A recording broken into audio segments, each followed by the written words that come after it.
Hello and welcome to the Growing Green podcast. Your host, Jeremiah Jennings, is the owner of Growing Green Landscapes in Birmingham, Alabama, and has a passion for growing the entrepreneurship community for those who are young in business. Being a business owner isn't easy, especially in the early years, and that's why in this show we dive into a wide range of topics covering all the challenges small business owners deal with. Even if your company is generating $1 million or more, the stories from our great guest and Jeremiah's own firsthand experiences will propel your business forward. And now, here's your host, Jeremiah Jennings.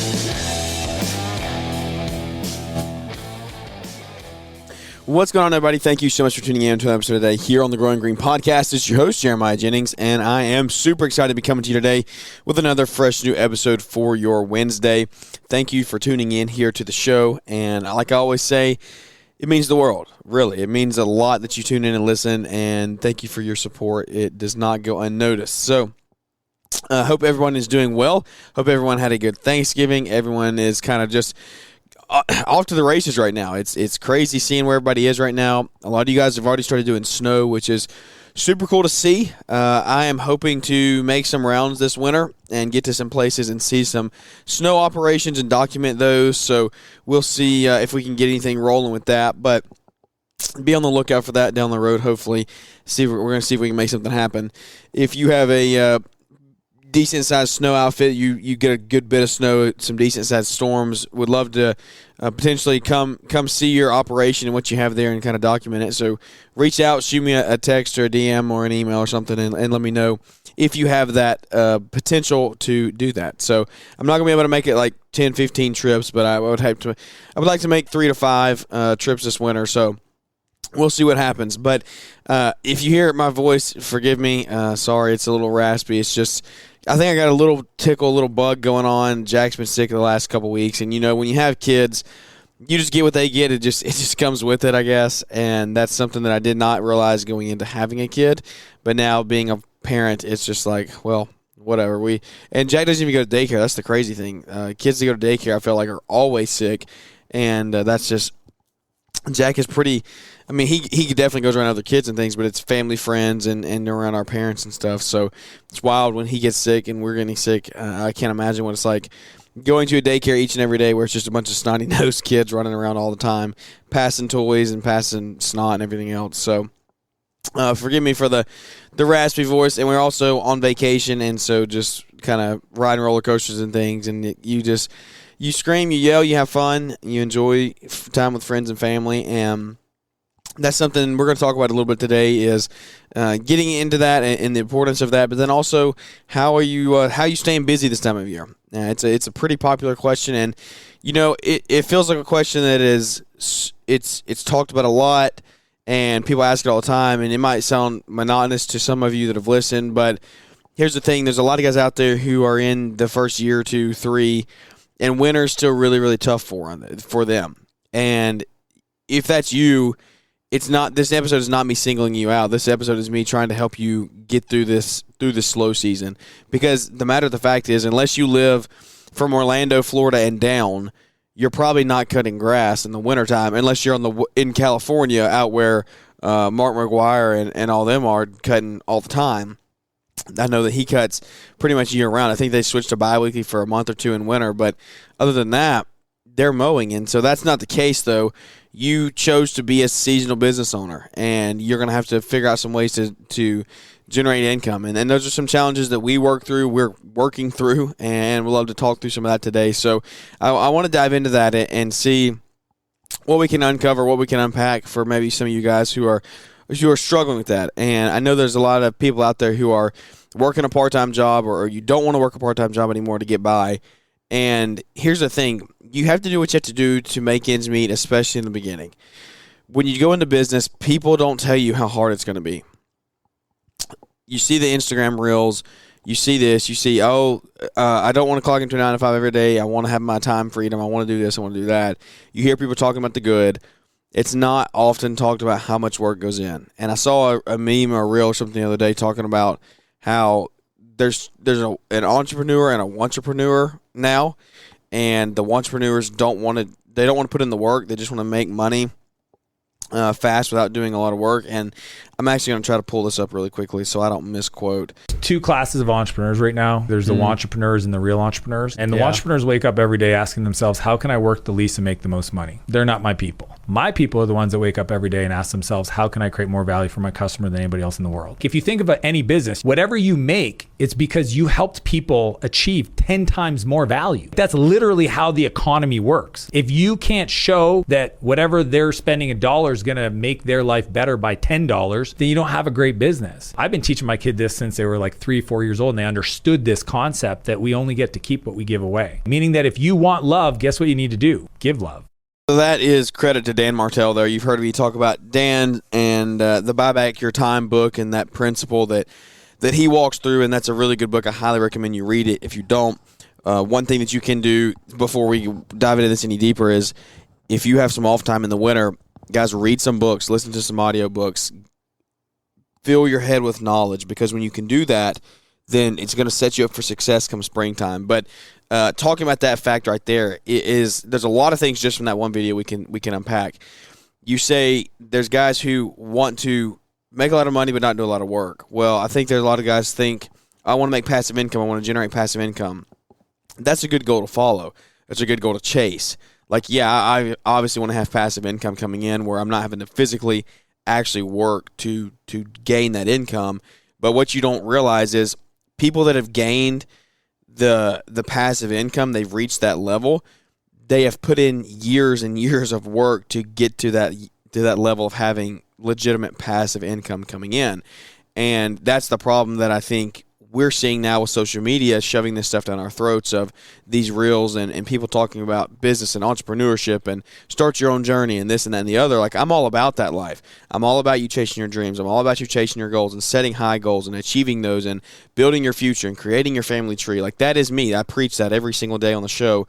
But what I want to also talk about and throw in there is the stuff that comes with it. It's not just do this, and don't worry about any of the other side effects or anything that goes with it.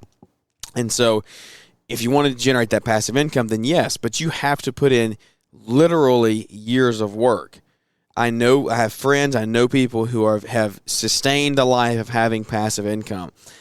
And the problem is people come into their lives now and they see how they live now, but they don't see the stuff they sacrificed, the time they stayed up late, the mornings they woke up early, the events they missed for their kids or their friends because they were hustling. They were grinding. They were putting in the work to grow their business and, in turn, gain passive income. And so that's the thing that I feel like we have to really get in our brains is you want to generate passive income. You want to build that company, that business, whatever it is for you, yes, but you can't do it without expecting to put in the work. And so don't get caught up in that. And this winter, and wintertime is an easy time to do this. It's an easy trap to fall in of, we're slow, we don't have anything. Let's just sit back, let's relax. Let's deplete all of our income from what we've made, all of our profit from the year previous, and we'll survive winter and then hit it hard in the spring again. And I was on my call with Joey Coberly the other day talking about this, and we were like, I see so many guys reset every spring because they don't do anything in the winter. And it's like, guys, why do you do it? Like, why do you want to rebuild a business every single year? Because you just throw your profit away in the winter. And again, I'm not going to be the one that tells you have to scale or you need to stay small. You need to do what fits your lifestyle and fits your family.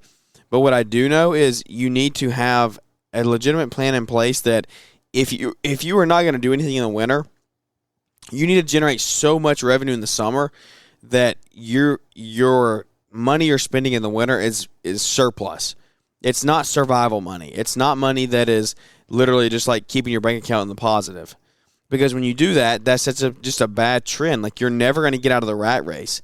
Every spring you're going to have to start marketing. You're going to figure out, how do I get new customers and how do I sell jobs and can we get in the positive again? You're going to have March, April, May are going to be terrible cash flow, and it's going to be terrible P&Ls because you're going to have so many spring cost of goods and material and things like that just to complete the job. You're going to have high labor costs getting spring rush knocked out, but you're not going to get your payments until the end of March, the end of April, the end of May, sometimes net 30, next 60 if you're doing commercial.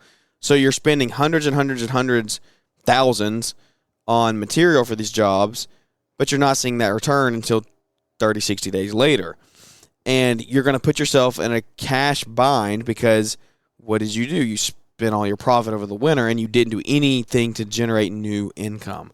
And so we talk about how can we generate income? How can we sustain a lifestyle in the winter that, maybe you go a little slower, but you still have income coming in. And so Christmas lights is a huge thing. We didn't do very many dedicated Christmas light shows this year. I want to hit some a little harder next year earlier on to get some of you guys on board early.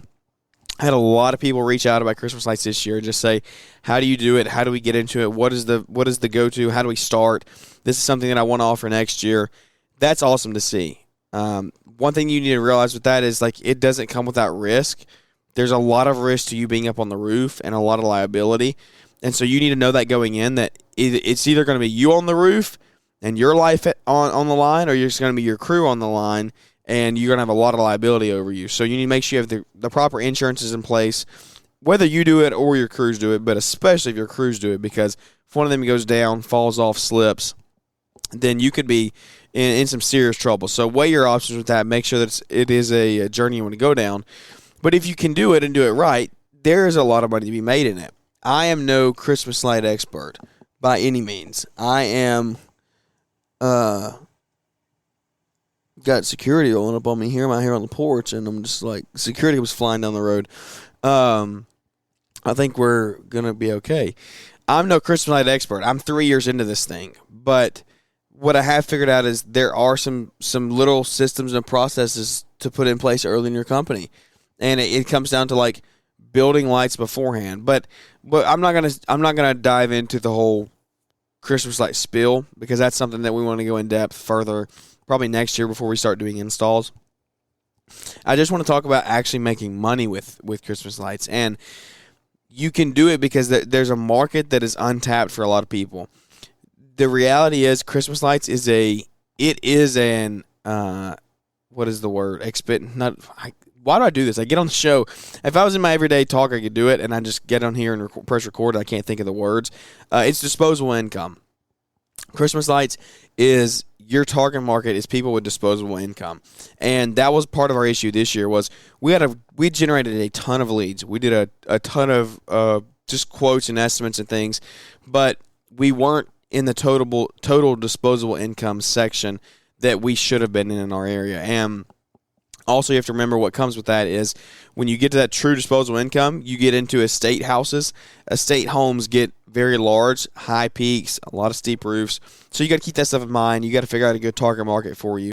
But the reality is that Christmas lights is a newer thing. Like, have there been installers for the last 20 years that have been doing it? Absolutely. There's people all the way back into the 90s that have done it. But it is a newer concept. Even if it's 20 years, that's still a newer concept.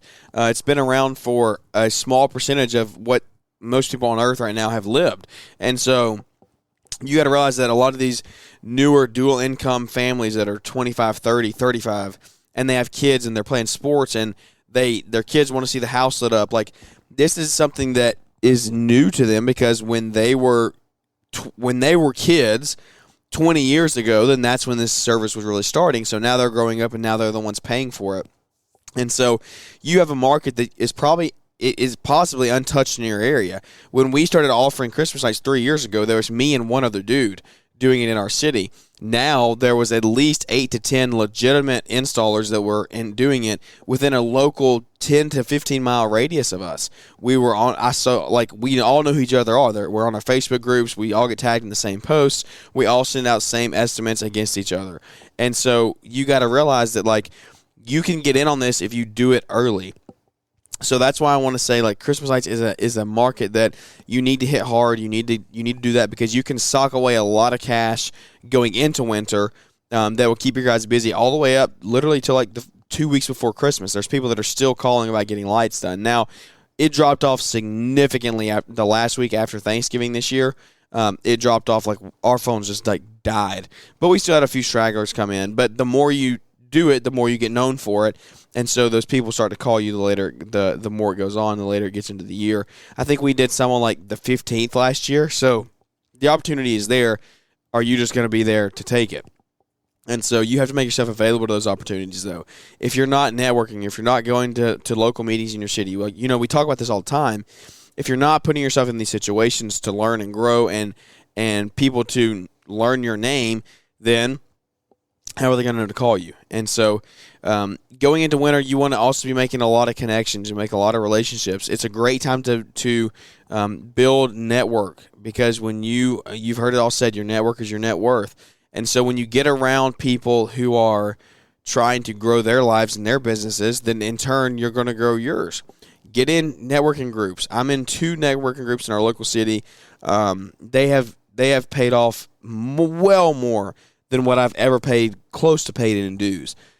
Even if it's not for work that you generate, it's for the relationships that you build and the network that you build by knowing those people. Because what happens is, like, one of your customers needs something and they post about it, or they text you for some reason and say, hey, do you know someone that does this? Then you can give them a good answer because you know a referral in your group. That just makes them like you that much more, because they know that they can, like, trust you to get a good referral out of them, and they know people. So that makes you more valuable to them. In that reel, what did Dan talk about? You have to add the most value to your customer. So you have to figure out, how can I make my service to them better year round? And so if you're wanting to do, if you're building a lawn care company, then how can I keep feet on their property, face to face throughout the wintertime, them remembering us and knowing who we are, not forgetting about us? How can I do that? Okay, so if you're doing leaf cleanups all the way until the end of October, well, then end of October ends, well, then you offer a pre-Thanksgiving cleanup. Like, that's a no-brainer. And then you get through Thanksgiving and you say, hey, I see that we need to get some pine straw down. We need to get some mulch in the beds.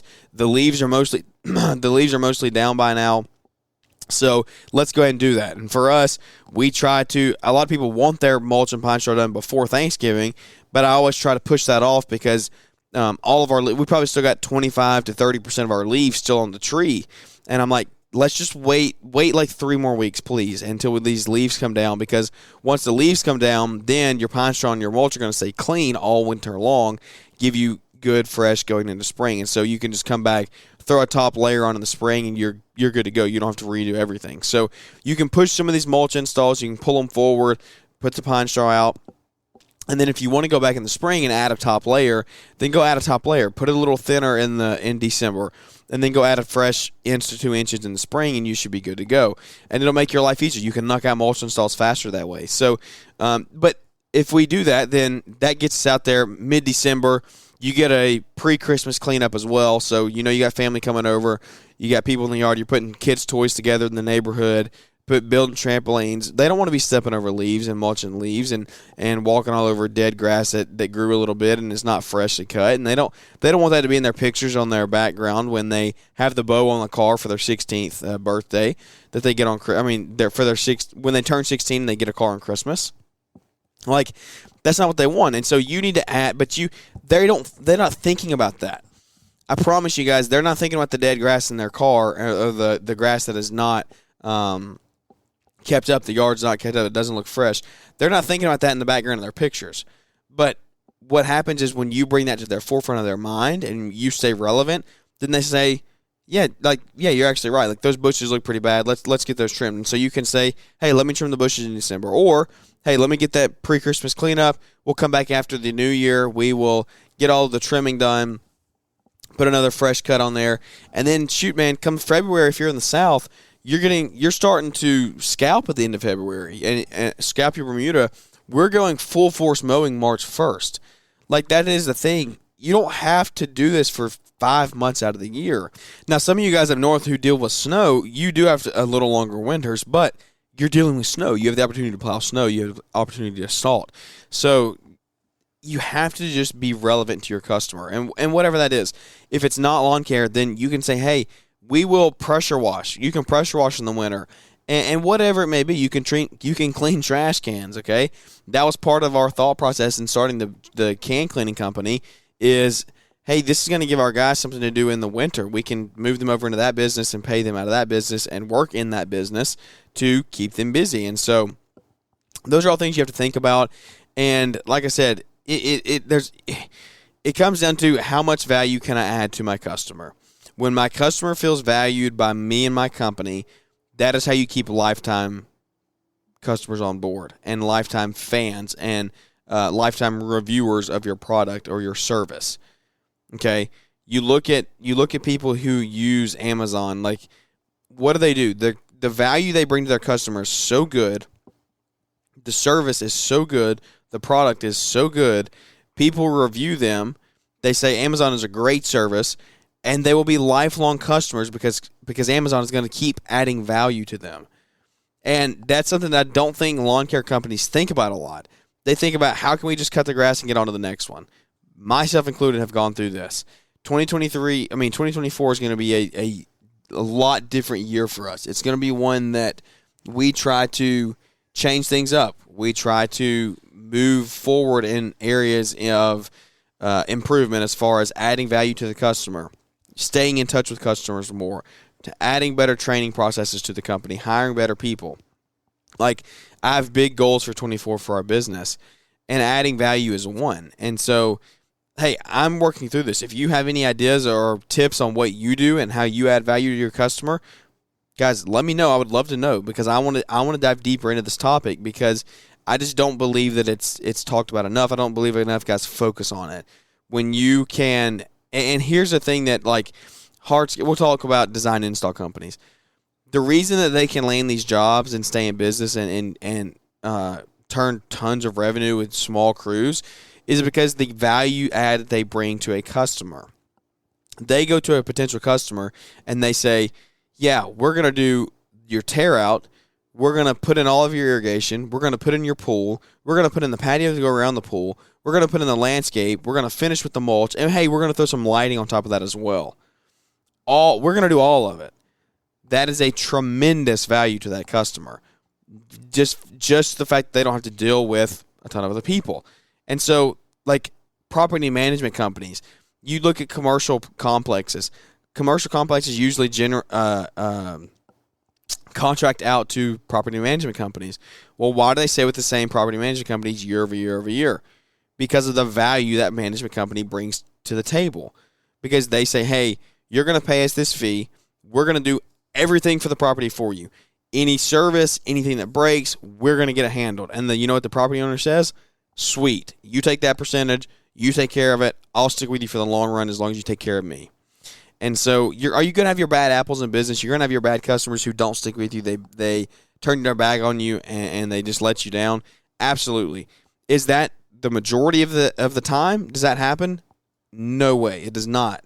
Absolutely does not happen. And so, how do you add value to your customer this winter? That's what I want you to think about, because we're heading into it. And I know we're kind of like, man, we're slow. But I know some of you guys are still doing leaf cleanups. I see you on Instagram. I see you getting the first one or two salt runs and plows going. So we're still in the beginning. You still have time to make a change in your company and add more revenue and just pad that bank account, guys. And so if you ask yourself, how do I keep my guys busy? What do we do? How do I not lay my guys off? Okay. Find tasks that how can they add value to your company? How can they add value to you to deserve making money? Like, the same way that we have to add value to our customers to get paid, your guys have to add value to your company. And so when guys are asking you, well, why are we getting our hours cut? Then you can ask them, what value are you bringing to the company at this time of the year? Do you want to keep the cash flowing this winter? Head over to Lawnpreneuracademy.com and check out all of Brian Fullerton's new courses and powerful resources to get you cashing in on that white gold through plowing snow.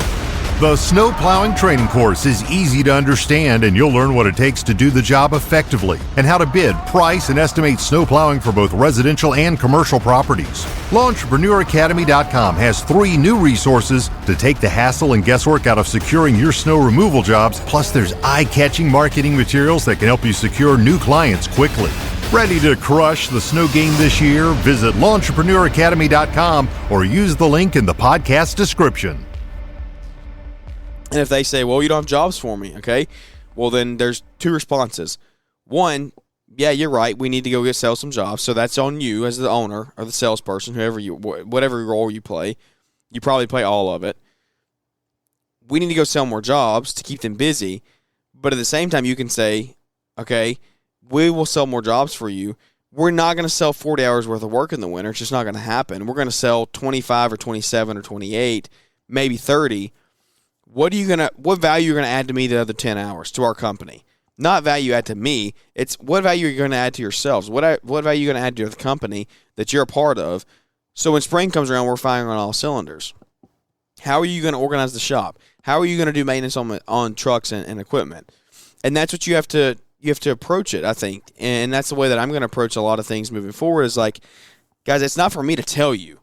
It's for me to put a guideline in place and a plan to follow so it's laid out on what our objectives are, make sure our communication is clear. But then it's, hey, guys, you add value to our company, you get compensated in return. You get taken care of in return. And Sam Rankin with Etch Outdoors doing a podcast with Weston Zimmerman from Synced Up that I was listening to. And he was saying, hey, our guys don't get raises just because they've been here for 10 years. They get raises when they add value to the company, when they grow, when they produce more revenue. And so that's what you have to think about. And maybe it's not even a revenue-producing activity, but if they can handle things on the back end, maybe in the shop or in the office or whatever, getting a route ready to go for the day, when they can start bringing on those tasks and handling those, that's when they add value. That's when they make more money, and in turn, you make more money. So it's all about adding value this winter. You need to add new services if you have nothing else going on and you're just sitting there twiddling your thumbs. Look for new areas to add service. We ran through a few of them. There's a million more. There's window cleaning. There's pressure washing. There's bin cleaning. There's there's everything, guys. There's mobile detailing. All right. I know a guy who wants to start a lawn care company. He's not quite there yet. He started a detail company, and he's doing mobile detailing to save up money and start his lawn care company. Like, that's amazing. There's ways to do it, but it's going to take hustle. It's going to take heart. It's going to take a lot of hard work, and that's what I'm scared. A lot of guys don't realize that. They're in year 1 and 2 right now, and you're like, man, this is hard. I don't know if I can do this. Winter is tough. Yeah, it's tough. It's not for the faint of heart. It's not easy. You're called to a higher standard. When you get to be the entrepreneur and the business owner and the leader in your family and the leader in your friend group and your peer group and your life circles, you're called to a higher standard. End of story. And until you can figure that out and take it and excel with it, you're going to be stuck in the same place. And that's what I want to get through your head. Like, it's not easy. It's never easy. It takes hard decisions. There's a lot of things that I miss out on. There's a lot of time that I spend working that I don't want to spend working. But what are we doing? We're building something a lot bigger than the hour that it takes me to work tonight.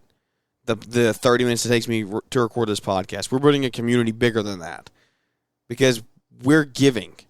We are giving, and we're trying to add value to you because I'm trying to practice what I'm preaching.